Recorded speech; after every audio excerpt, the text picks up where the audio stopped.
Die mich kennen, wissen, dass ich ein kleiner Kamerafan bin, um es mal milde auszudrücken. Und ich habe einen Grund gebraucht, über das zu reden, in einem YouTube-Film. Und darum habe ich 5 Fragen plus eine zusammengebröselt, die mir in den letzten Monaten, Jahren immer wieder mal gestellt wurden. Und immer wieder Leute zu mir kommen und fragen, du, warum? Oder du, wie machst du das? Oder du, was hast du? Ich kann halt durch meinen Job sehr viele Sachen ausprobieren und habe eine grosse Auswahlmöglichkeit, die logischerweise andere gar nicht haben. Ich will überhaupt nicht bluffen mit dieser Ausrüstung hier. Gar nicht. Das ist wirklich einfach mein Job. Das ist wie der Schreiner, der halt unglaublich viele Sagen und Maschinen und Zeug und Sachen hat. Also es ist wirklich für mich nicht das Bluffen, das Plagieren, gar nicht. Let's go!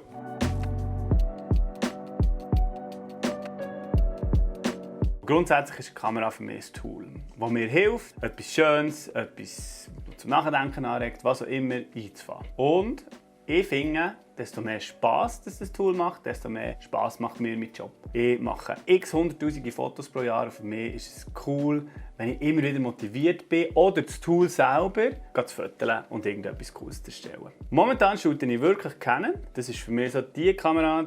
Jetzt habe ich sie nicht da. Ah ja, ich bin ja filmen mit der, logisch. Merci Matthias. Er hat noch eine gefunden. Ich habe noch eine zweite R5. Hochzeiten bis vor kurzem nur mit diesen Kameras gemacht. Also alle Filme, alle grossen, schnellen Fotoshootings mache ich mit der Canon R5.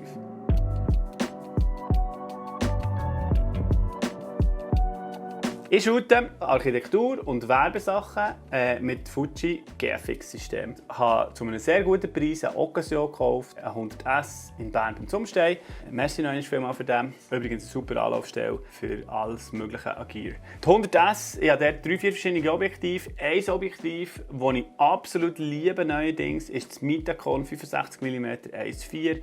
Grandioses Objektiv, man muss von Hang scharf stellen, aber es hat einen mega coolen Look.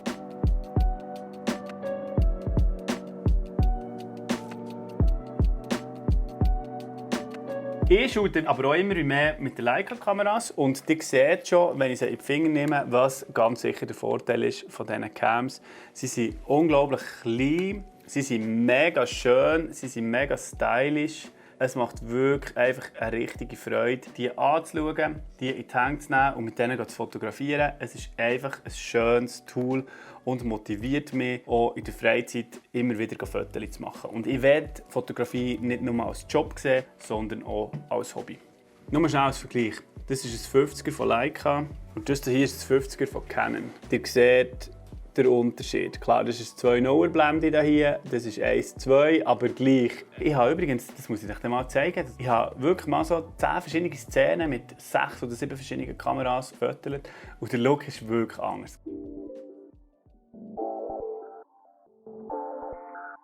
Zweite Frage.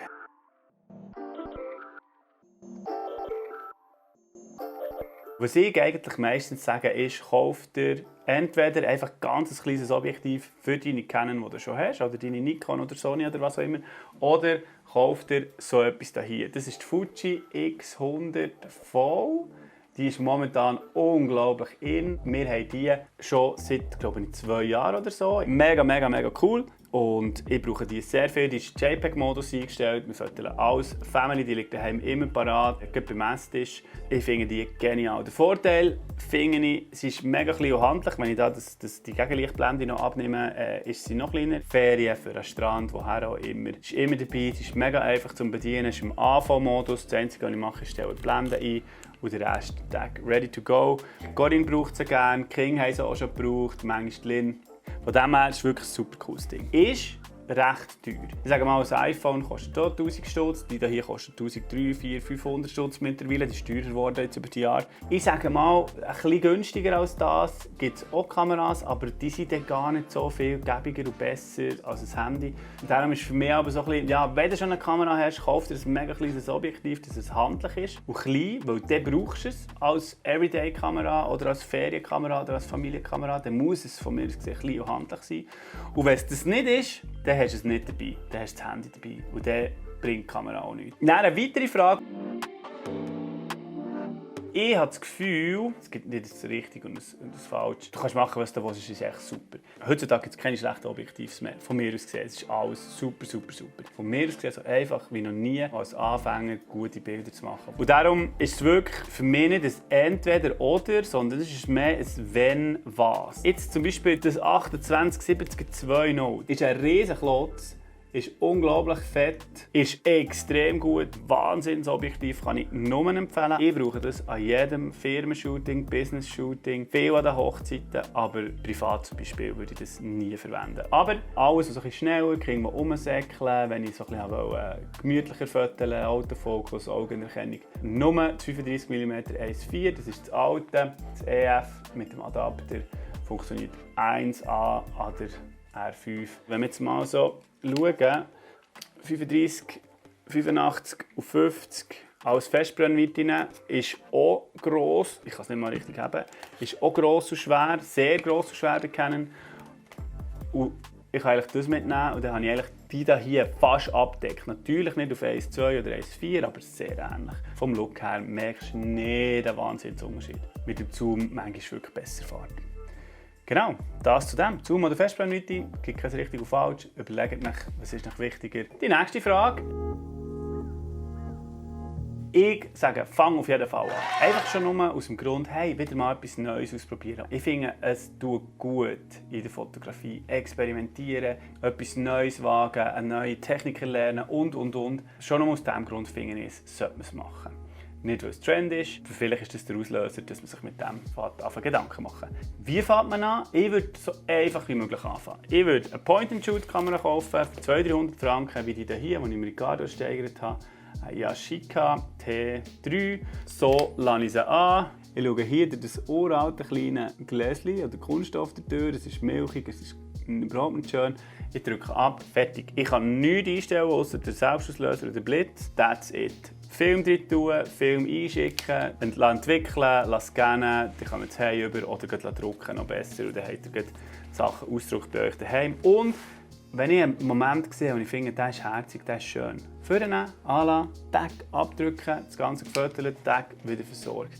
Ich bin nicht aus dem Moment draussen. Und das habe ich bei der digitalen nicht. Bei der digitalen gehe ich immer schauen, wie ist es rausgekommen, ist die Belichtung gut, ist alles richtig eingestellt. Ich mache noch ein zweites, oder noch ein drittes, oder noch ein viertes. Das ist das Schöne am Analogen, man drückt ab, der Moment ist festgehalten. Vor allem eben der Point-and-Shoot, wo du nichts einstellen kannst. Du musst nicht mal selber scharf stellen, gar nichts. Mega cool. Und ich kann es extrem empfehlen, macht es unbedingt, taucht ein, probiert.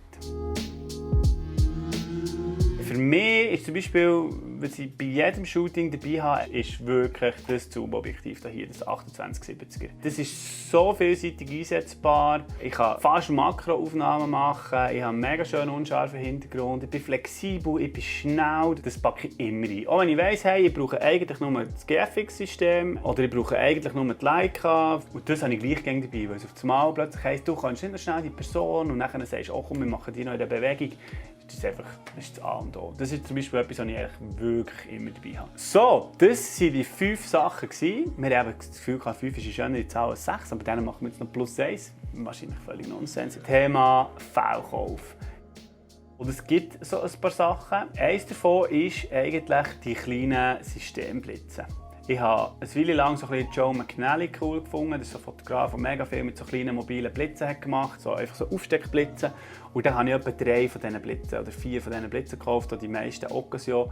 Und habe manchmal bei Kunden die alle aufgebaut und dann hat es von überall her geblitzt. Das hat wirklich cool ausgesehen. Aber das ist jetzt etwas, was ich wirklich mittlerweile bereue, was ich eigentlich nicht mehr brauche. Ich brauche einfach einen an der Hochzeit oder einem Event, die ich auf der Kamera habe, aber die überall aufstellen, so, das mache ich nicht. Da habe ich dann die grösseren Blitze für Settings, wo heutzutage halt auch viel gäbiger ist mit grossen Akkublitzen, die stärker sind und die ich super einfach über das Interface ansteuern kann. Und ich finde, die viel einfacher sind. Also so die kleinen Systemblitze, ja, sind nice, sind cool, aber ja. Nein, was für mich auch so ein bisschen Fehlkäufe sind manchmal so Sachen, die mega so trendy sind und gehypt. Wo man manchmal so drauf reingeht und sagt, oh ja, mega cool, zum Beispiel irgendwie GoPros oder da die Tiles fürs Lightroom, wo man all die Regler und Schieber direkt vor sich hat. Ich finde, das ist grundsätzlich mega cool. Aber das Problem ist, wenn ein Update rauskommt für das Lightroom und dann hast du die physischen Knöpfe bei dir gar nicht mehr.